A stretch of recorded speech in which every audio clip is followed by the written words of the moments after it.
Good morning, Group 52. In 1 Corinthians chapter 3, verse 6, Paul makes it clear to us, one plants, one waters, and God gives the increase. Many of us are praying and hoping to God for increase, not keeping in mind that God put a seed of prosperity in each and every one of us. And someone around you in your community will water that seed, and God will be able to give you increase. This is all throughout Scripture. No great man or woman of God that you read about did everything all on their own.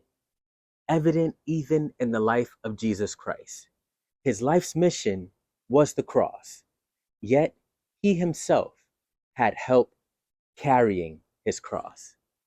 God bless you, Group 52. This week, analyze what God has placed in you and make sure you're in the right place, connected to the right people, that gift, that talent, that seed of prosperity can be watered within you. So you will be in the right position for God to give you your increase. God bless you. God keep you and have the best week of your life.